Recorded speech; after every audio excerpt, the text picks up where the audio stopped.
Salut vidéo... Oh putain.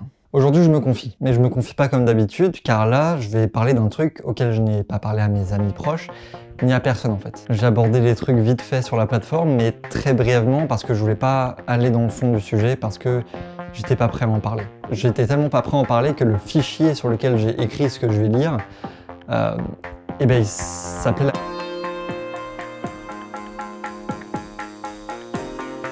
Mais avant de parler de quoi que ce soit, il faut définir ce dont on va parler. En droit français, le viol est défini par l'article 222-23 du Code pénal comme tout acte de pénétration sexuelle de quelque nature qu'il soit commis sur la personne d'autrui par violence, contrainte, menace ou surprise. Même sans violence physique, si la victime n'a pas donné un consentement libre et éclairé, cela peut être qualifié de viol. Maintenant que ça c'est contextualisé, on va contextualiser ma vie. Je suis un mec fébrile, puceau et frustré de pas être parfait.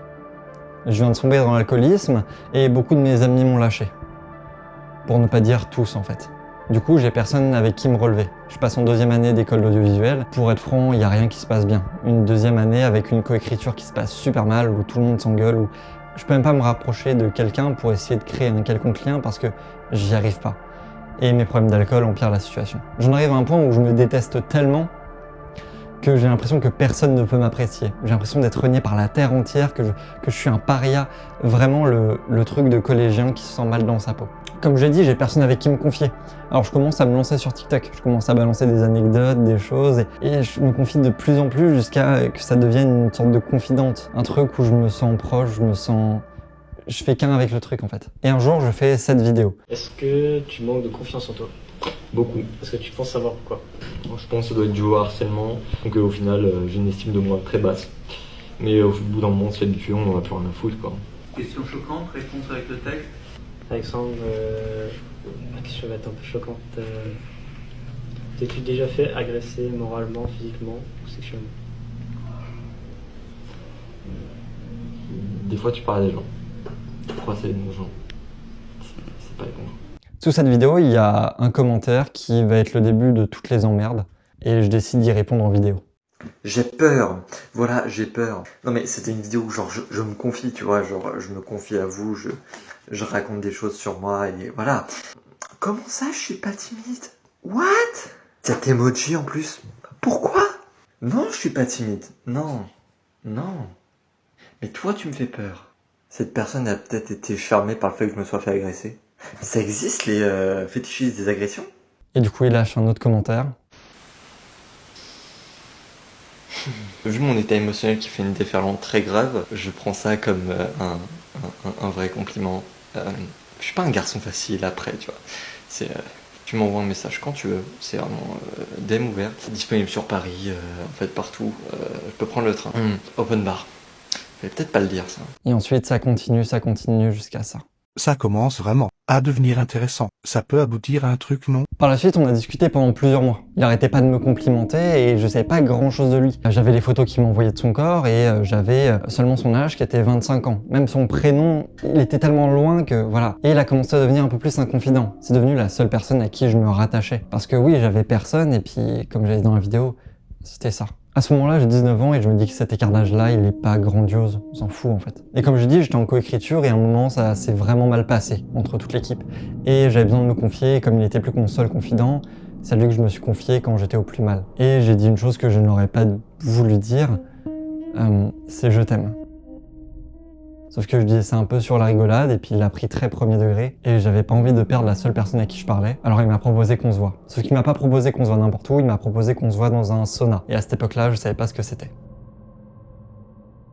Avant de passer à la suite, on va établir un autre fait. Les personnes plus âgées peuvent avoir une emprise sur les plus jeunes, mais ce n'est pas systématique. L'emprise dépend de plusieurs facteurs comme l'autorité, la dépendance affective ou matérielle et la vulnérabilité de la personne plus jeune. Une personne plus âgée peut influencer une personne plus jeune qui manque de repères. Quelqu'un qui semble avoir du pouvoir peut intimider ou manipuler une autre personne. Une personne en détresse, sous l'effet de l'alcool ou en situation de dépendance peut être plus facilement manipulée.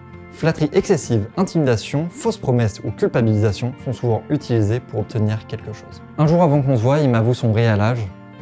Je l'ai plus en tête, mais c'était dans les alentours de 60 ans. Il m'envoie des photos de lui où on le perçoit à peine, beaucoup habillé, où il est loin et des trucs flous.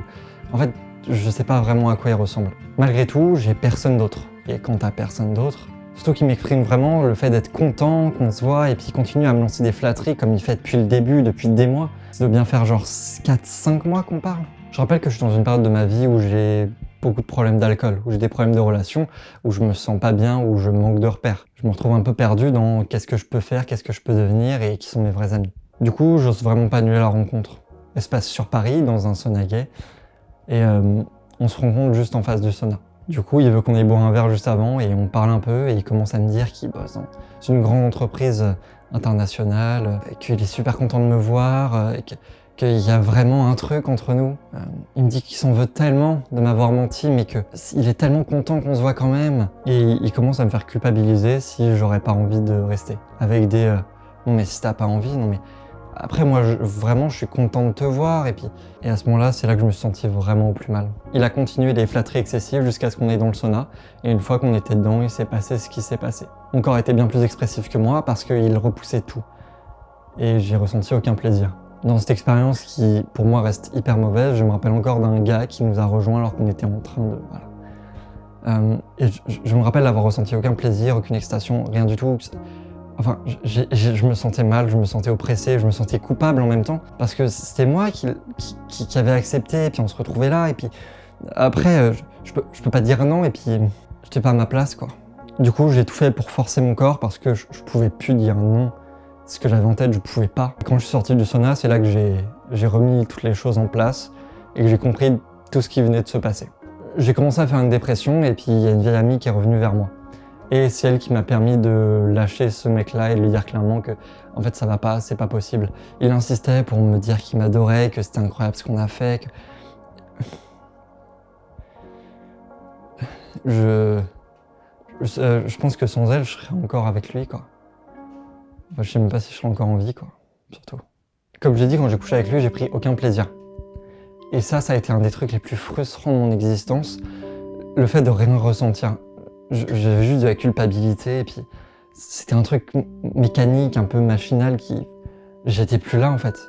J'avais l'impression que j'étais sorti de mon corps et que tout ce qui se passait, bah, c'était pas moi. Alors du coup, je me suis lancé sur Grindr pendant 1 an et demi.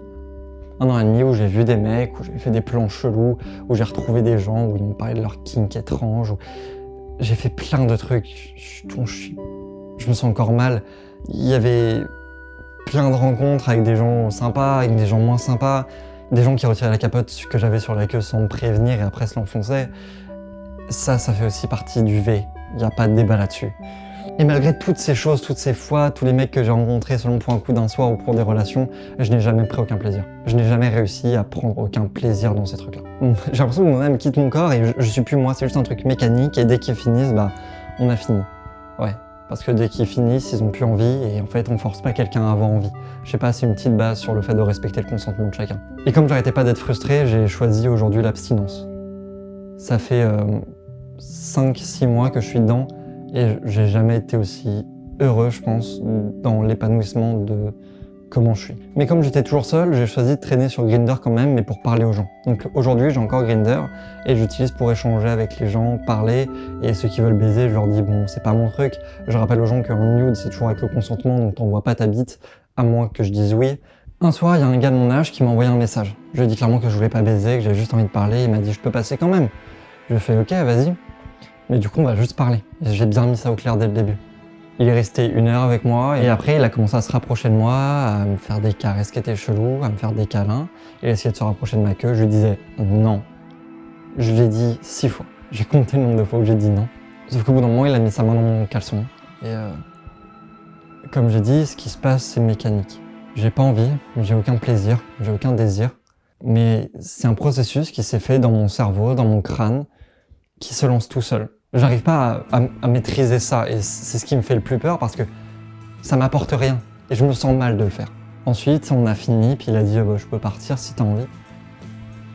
Et je me suis tellement senti mal et je savais pas comment procéder le truc que je lui ai dit vas-y reste. Et j'ai gardé une sorte de ton amical chelou.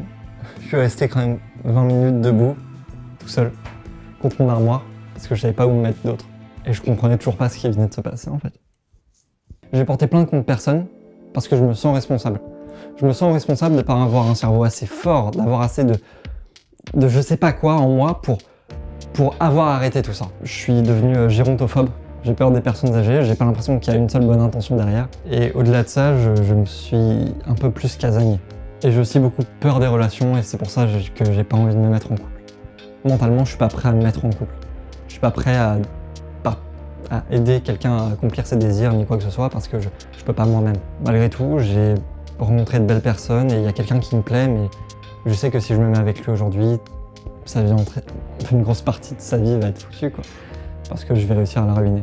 J'ai pas envie de ruiner la vie de quelqu'un comme j'ai ruiné la mienne. C'est pour ça qu'aujourd'hui, je me confie pas à des gens qui sont proches de moi, mais je me confie à vous. Comme je le faisais sur TikTok avant, aujourd'hui, je me confie sur YouTube. YouTube, j'ai créé une vraie barrière avec et je vais conserver cette barrière. Est-ce que tu manques de confiance en toi? Beaucoup. Est-ce que tu penses savoir pourquoi? Je pense que ça doit être dû au harcèlement, la rivalité que j'ai eue avec ma soeur depuis que je suis tout petit, au nombre d'insultes que je me prenais dans la gueule tous les jours par mes parents, par des gens dans l'école, par les profs, en fait par tout le monde, quoi. Donc au final, j'ai une estime de moi très basse. Mais au bout d'un moment, on se fait habituer, on n'en a plus rien à foutre, quoi. Question choquante, réponse avec le texte. Alexandre, ma question va être un peu choquante.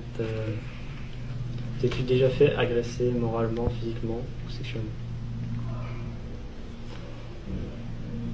Des fois, tu parles à des gens. Tu crois que c'est des bons gens. C'est pas les bons gens.